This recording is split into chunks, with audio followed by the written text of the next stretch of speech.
Hallelujah. आइए हम आंखों को बंद करके प्रार्थना के साथ इस आराधना की शुरुआत करेंगे। आइए हम सब हमारी आंखों को बंद करें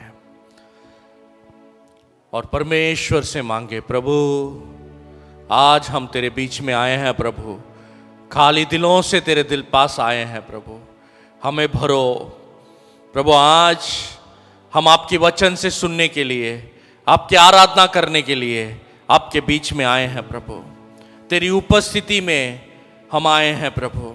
हमसे बात करो, हमसे बात करो। हम खाली दिलों के साथ आए हैं प्रभु।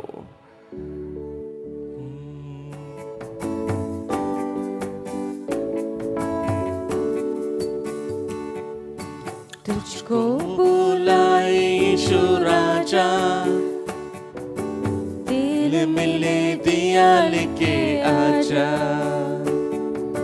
बुझी हुई रूह लेके आजा, तेल मिले दिया लेके आजा।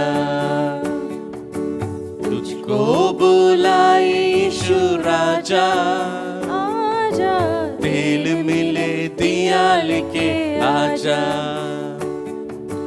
बुझी हुई रूह लेके आजा, आजा, तेल मिले दिया लेके आजा, आजा रे, आजा रे, आजा रे, आजा रे, आजा रे, आजा रे। प्रभु यीशु, आगे का समय तेरे पवित्र हाथों में देते हैं। हमारे बीच में तेरी उपस्थिति रहे। धन्यवाद प्रभु, यीशु के नाम से मांगते हैं, सुन और ग्रहण कर। आमेन, आमेन।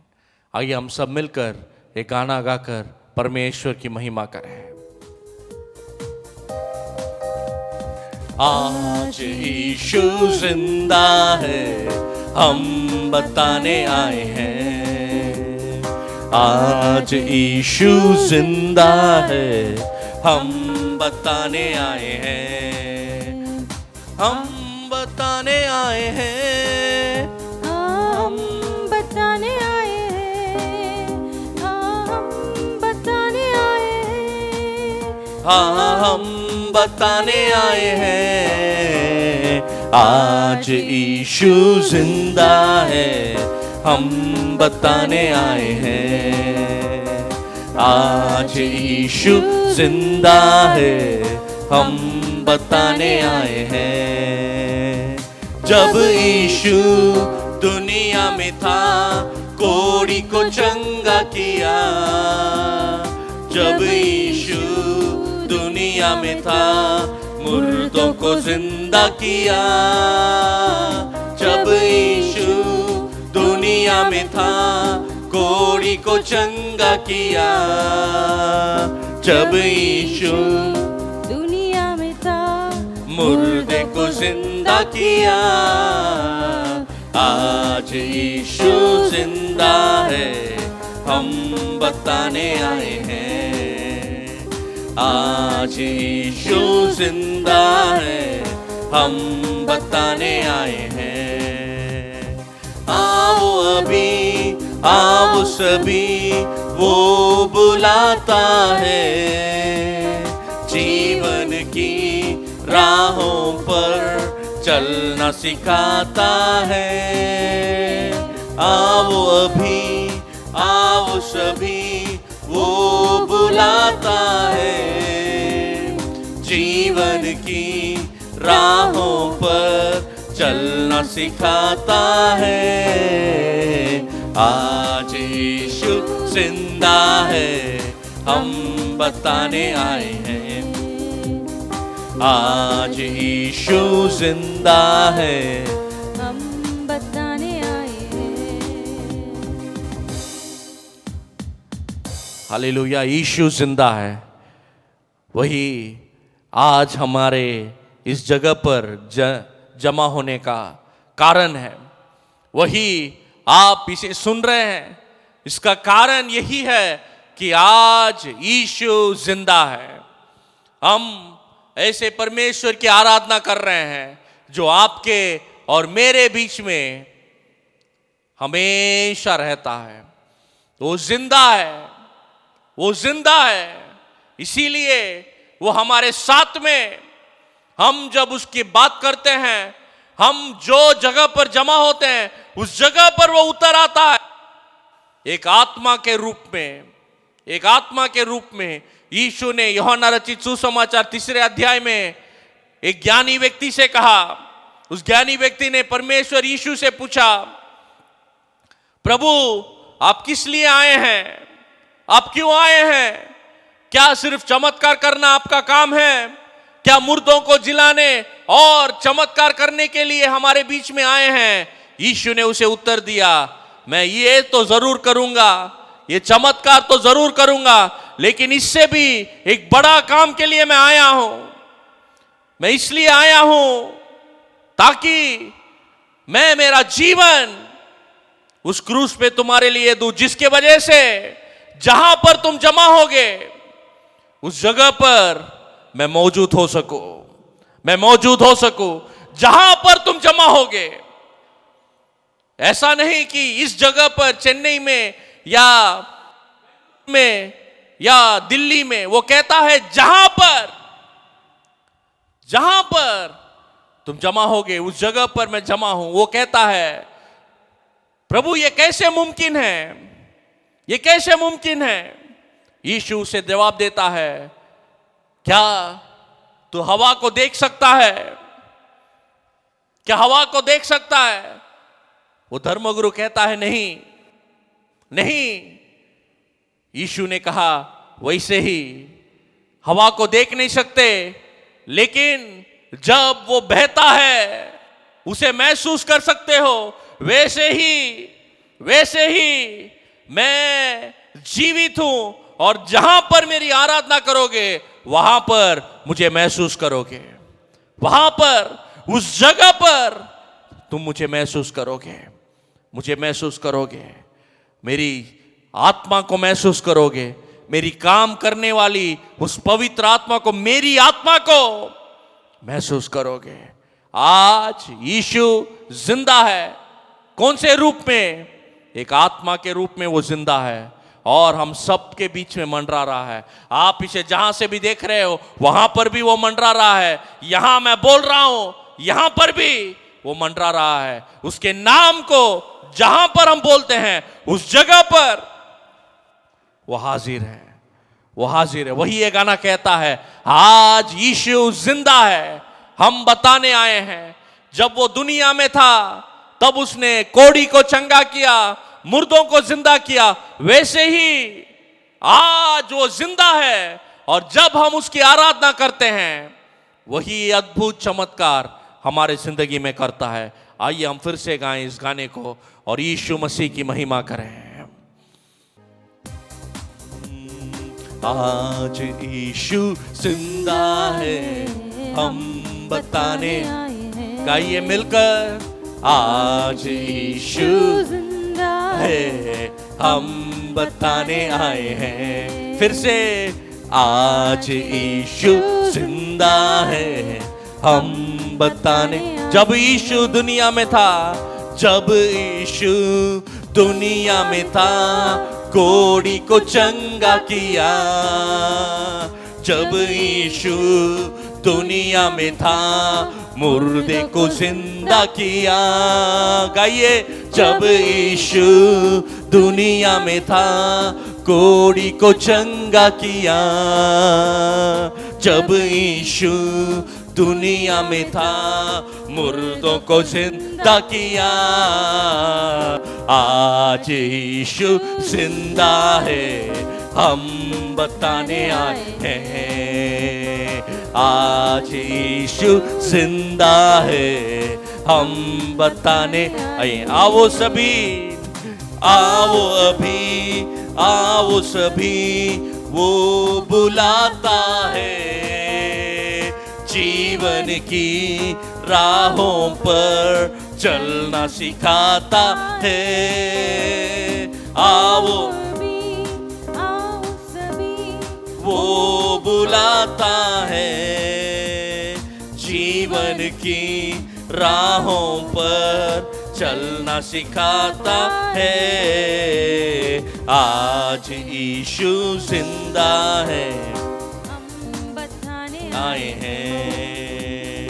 आज यीशु जिंदा है, हम बताने आए हैं। बोलिए, आज यीशु जिंदा है, हम बताने आए हैं। आज यीशु जिंदा है, हम बताने आए हैं। आज यीशु जिंदा है, हम बताने आए हैं।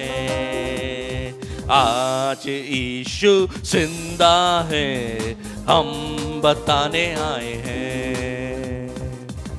Hallelujah, hallelujah. आज अगर मैं एक बात आपसे कहता हूं, परमेश्वर आपसे कहता है, डर मत, डर मत, मैं जिंदा हूं, डर मत, मैं जिंदा हूं। हालेलुया।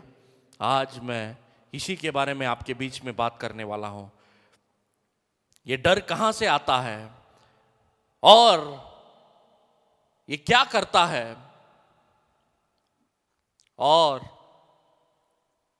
इसमें से मुक्ति परमेश्वर हमें कैसे देता है, इसके बीच में आज मैं बात करने वाला हूं। उत्पत्ति का पुस्तक उसका 3 अध्याय में सबसे पहले डर के बारे में कहा गया है। उसने कहा, मैं तेरा शब्द बारी में सुनकर डर गया, क्योंकि मैं नंगा था इसलिए छुप गया। सबसे पहले बार इस दुनिया में डर मनुष्य को पकड़ता है। आदम को पकड़ा सबसे पहली बार इस दुनिया में। जब परमेश्वर ने दुनिया की निर्माण की, तब दुनिया में डर नाम का चीज नहीं था। तब दुनिया में कोई किसी से डरता नहीं था। जानवर, मनुष्य सब साथ में रहते थे।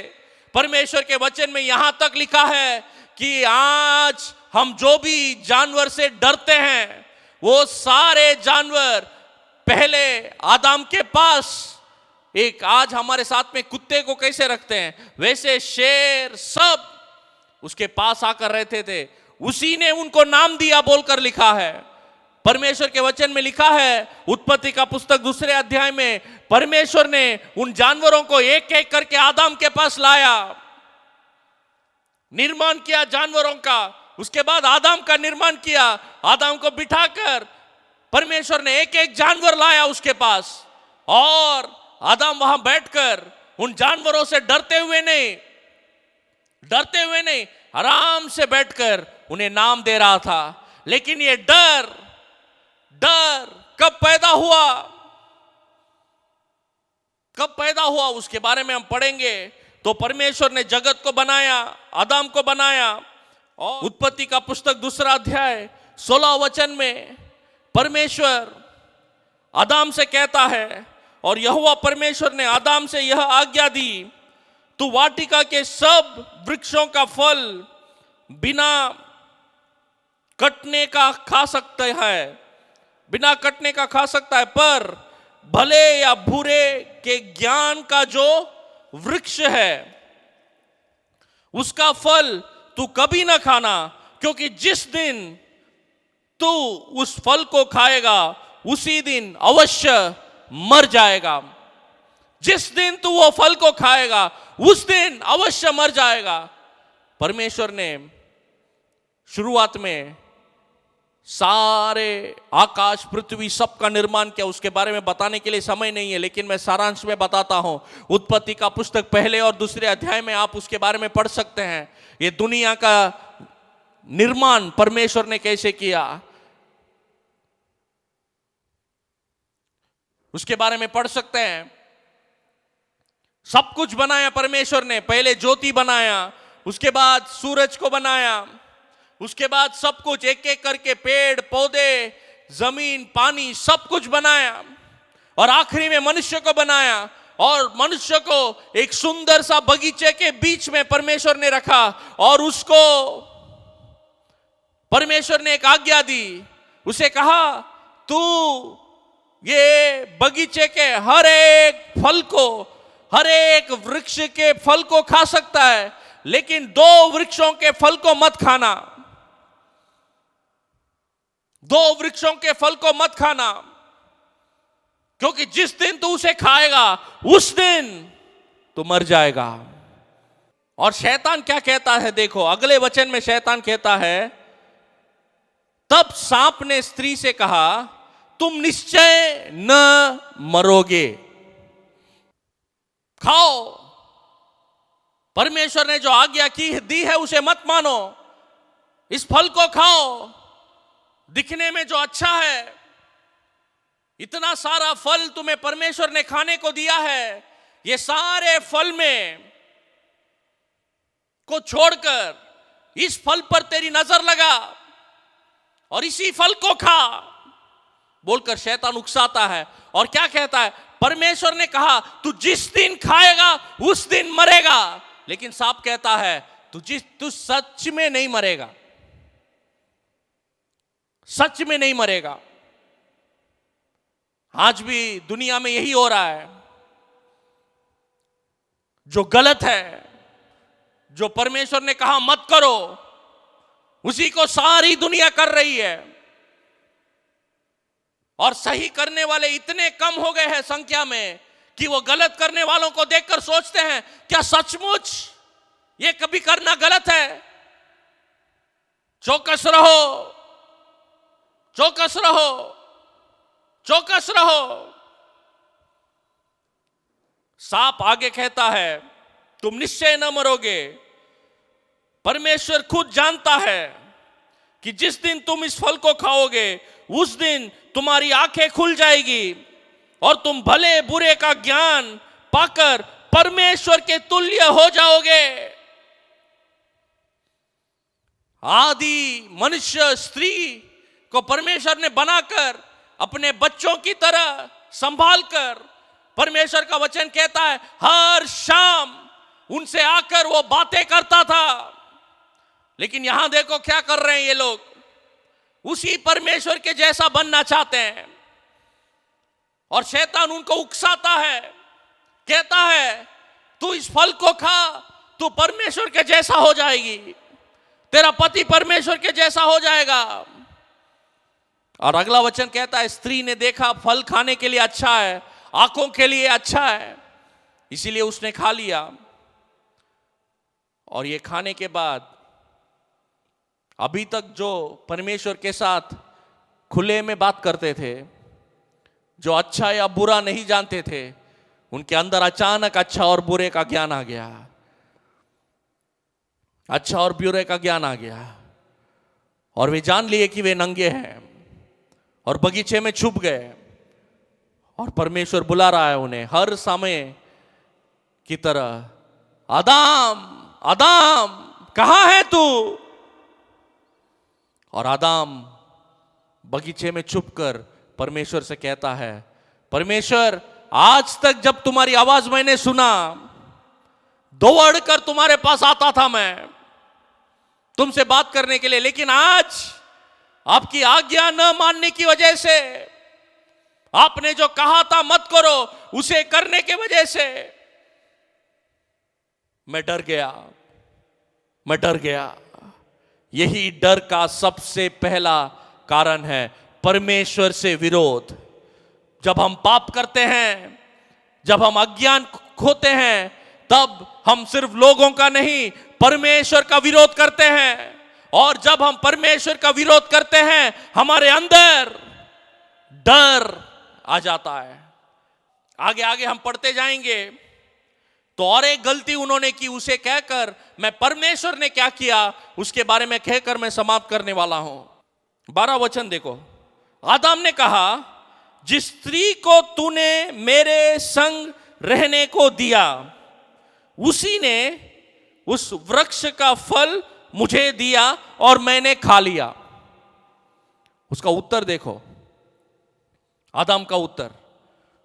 परमेश्वर ने आदम से कहा और इस फल को मत खाना। अभी उसने खा लिया, लेकिन वो क्या कह रहा है देखो, उसके शब्दों को देखो, कितना चतुरी से वो किसी और पर इल्जाम लगाना चाहता है। उसने खुद गलती किया लेकिन वो इल्जाम किसी और पर लगाना चाहता है, इसीलिए वो क्या कहता है, तुमने, या दूसरे शब्दों में वो कहता है, प्रभु मैं तो अच्छा खासा था लेकिन तुमने जो स्त्री मुझे दिया, तुमने जो स्त्री मुझे दिया उसने मुझे पाप करने में मजबूर किया। उसकी गलती की वजह से मैं फंस गया, मैंने कुछ गलती नहीं किया। यह डर का दूसरा कारण है। जब हम परमेश्वर से छुपने की कोशिश करते हैं, जब परमेश्वर से हम परमेश्वर की आज्ञा नहीं मानते और उसका इल्जाम जानबूझकर हम दूसरों पर लगाते हैं। इस वचन को गौर से पढ़िए, कहता है, इस स्त्री को तूने मेरे संग, जिस स्त्री को तूने, मतलब वो क्या कह रहा है, परमेश्वर ये तेरी गलती है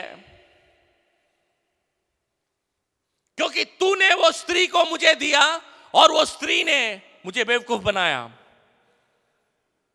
मैं आपसे कहना चाहता हूं, आदम को परमेश्वर ने कहा था इस फल को मत खाना। जब वो स्त्री ने वो फल दिया था, खाकर आदम को दिया था, अगर आदम ने कहा होगा कि इसे खाना मेरे लिए वर्जित नहीं है, मैं इसे न खाऊंगा, तो क्या होता? न तो वो फंसता और न ही ये परिणाम होता। लेकिन वो क्या कर रहा है, इल्जाम स्त्री पर लगा रहा है। अगला वचन पढ़ेंगे तो वो स्त्री सांप पे इल्जाम लगाती है। देखो, तब यहोवा परमेश्वर ने स्त्री से कहा, तूने क्या किया? स्त्री ने कहा, सांप ने मुझे बहका दिया, तब मैंने खा लिया। वो स्त्री ये नहीं कहती कि परमेश्वर मैं सांप के कहने में फंस गई। वो कहती है सांप ने मुझे बहका दिया इसीलिए मैंने खा लिया, मैंने कुछ गलती नहीं किया। आज क्या आप ऐसे कह रहे हैं, मैंने गलती नहीं किया? ये गलत है, ये शैतान का काम है। जब पाप हमारे अंदर आता है तब वो कभी वो गलत है करके मंजूर हो करने अपने आप को नहीं देता। लेकिन जब आप उसे मंजूर करोगे, जब आप कहोगे कि हां मैंने किया है गलती, तब परमेश्वर तुम्हें सच्ची आनंद देगा।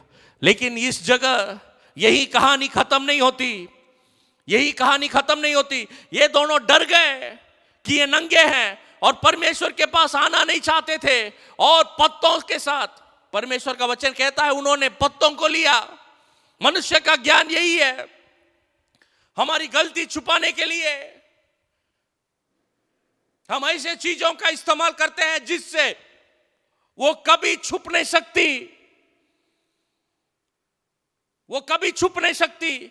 हम ऐसे जगह जाते हैं जहां पर जाकर हमें सच्ची आराम, सच्ची शांति, सच्ची मुक्ति नहीं मिलती, क्योंकि हमें यह नहीं मालूम कि हम जो पाप करते हैं उसका पराचित हम हमारी योजना से, हमारी बुद्धि से कभी नहीं कर सकते।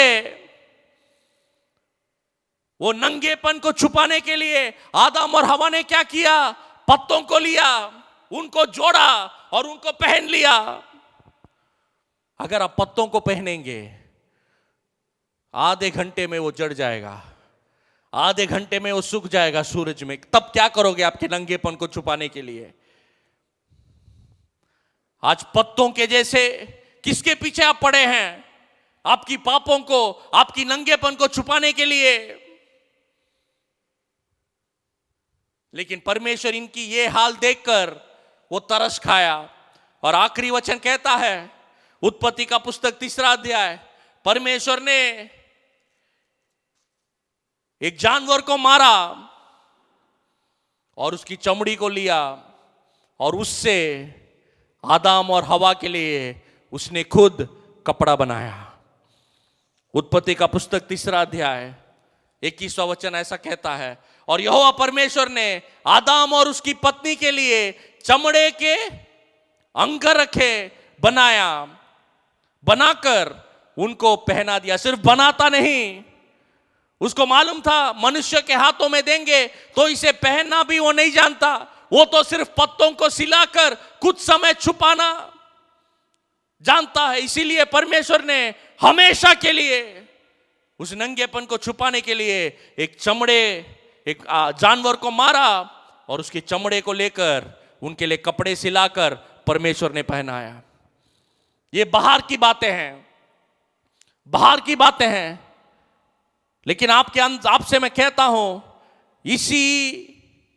इसी वचन है ना, एक जानवर को मार के जिस तरह उस जानवर की मरने के वजह से उसके चमड़े को लेकर हमारी मनुष्य की आदम की नंगापन छुपी, वैसे ही अब यूहन्ना रचित सुसमाचार पहला अध्याय 36वां वचन पढ़ेंगे तो वहां पर एक और चमड़े की बातें की जाती है। परमेश्वर का मेमना यीशु मसीह परमेश्वर का मेमना बनकर आया, आपका डर मेरा डर मिटाने के लिए। और उसने यीशु पर जो जा रहा था दृष्टि करके कहा, देखो यह परमेश्वर का मेमना है, परमेश्वर का मेमना है। उस दिन बगीचे में एक जानवर मारा गया था ताकि उनके नंगेपन को छुपाया जाए। वैसे ही आपके मेरे पापों को, डर को, उस पाप के वजह से जो डर आता है उसे मिटाने के लिए, पाप की नंगेपन से हमें छुड़ाने के लिए परमेश्वर का मेमना यीशु इस दुनिया में आया। वही आपका मेरा डर आज मिटा सकता है, वही आपका मेरा डर मिटा सकता है। यीशु जी उठे बराबर अपने चेलों को उसने दृष्टि दिया और सबसे पहला शब्द उसने कहा, डर मत। सबसे पहला शब्द उसने कहा, डर मत। हवा जहाज में जब यीशु शिष्यों के साथ जा रहा था, वो जहाज डूबने लगा। शिष्य चिल्लाने लगे, प्रभु हम मरने वाले हैं। यीशु तुरंत उठकर कहा, डर मत, डर मत। आज चाहे लोग 1000 बार कहें आपसे डर मत, आपके अंदर का डर नहीं मिट सकता, क्योंकि उसका जो जड़ है वो आपके पाप के वजह से है।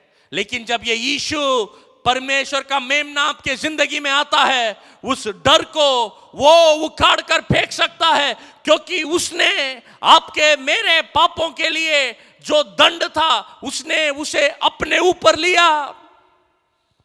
उसके वजह से आपको और मुझे जिंदगी देने के लिए, उस डर को निकालकर आराम देने के लिए यीशु आज तुमसे बात कर रहा है।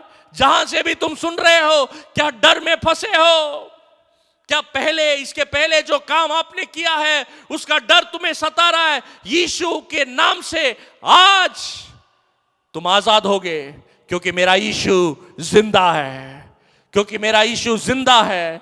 एक गाना गाने वाले हैं, बजो नाम जपो नाम, यीशु का नाम बोलो, यीशु का नाम बोलो। उस गाने को गाने वाले हैं। उसके बाद मैं इस डर के लिए प्रार्थना करने वाला हूं, और यीशु के नाम से आज ये डर आपके अंदर से निकलने वाला है। लेकिन उसके लिए 2 बातें मैंने कहा, आपके डर को छुपाना मत, या दूसरों को आपके पापों का परिणाम या आपके पापों करने का कारण दूसरों को मत ठहराओ।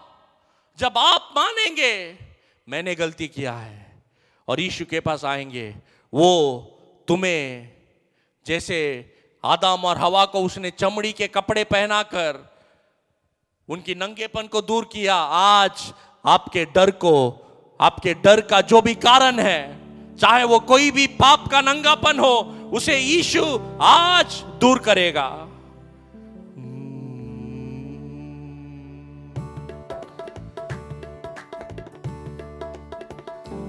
बजो नाम जपो नाम, प्यारा नाम यीशु नाम, चाहे सुबह हो या शाम, चाहे सुबह हो या शाम, यीशु नाम रे।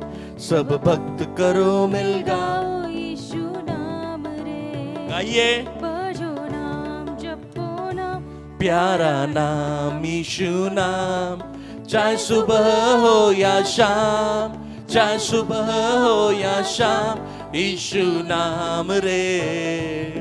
सब भक्त करो मिल गाओ यीशु नाम रे। सब भक्त करो मिल गाओ यीशु नाम रे।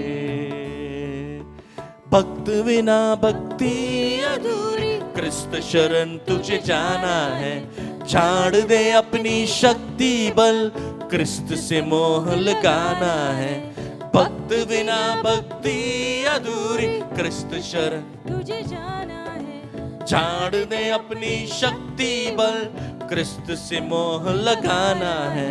जीवन अर्पण कर दो प्रभु में, प्रभु की आशीष पाना है। जय जयकार करो मिल सारे, धन्य मनाना है। भजो नाम जपो नाम, प्यारा नाम यीशु नाम। चाहे सुबह हो या शाम, चाहे सुबह हो या शाम, यीशु नाम रे। सब भक्त करो मिल गाओ, यीशु नाम रे। सब भक्त करो मिल गाओ। यीशु नाम रे। पाप की राह को छोड़ना है, स्वर्ग की मंजिल पाना है। पाप की राह को छोड़ना है, स्वर्ग की मंजिल पाना है। इस दुनिया में चैन नहीं, स्वर्ग पिता को जाना है। इस दुनिया में चैन नहीं, स्वर्ग पिता को जाना है। शांति मुक्ति का मार्ग वही है, उससे मोह लगाना है। सच्चा साथी प्रभु हमारा, उसे अपनाना है। भजो नाम जपो नाम, प्यारा नाम यीशु नाम। चाहे सुबह हो या शाम, चाहे सुबह हो या शाम, यीशु नाम रे। सब भक्त करो मिल गाओ यीशु नाम रे। सब भक्त करो मिल गाओ यीशु नाम रे। आइए आंखों को बंद करें। आज यीशु को तुम्हारी जिंदगी में बुलाना चाहते हैं। उस डर को मिटाने के लिए यीशु को आपकी जिंदगी में बुलाना चाहते हैं, तो अपने दिल से आज मेरे साथ मिलकर प्रार्थना करो। प्रभु यीशु, मेरे दिल में आओ, मेरे दिल में आओ। मेरी पाप की नंगेपन को मिटाओ, मिटाओ, मिटाओ प्रभु, मिटाओ प्रभु। वही डर का कारण है, क्योंकि आपका वचन कहता है पाप का मजदूरी मृत्यु है, और वो पाप ही आज्ञा न मानने की कारण के वजह से ही प्रभु हमारे अंदर डर आज बैठ गया है।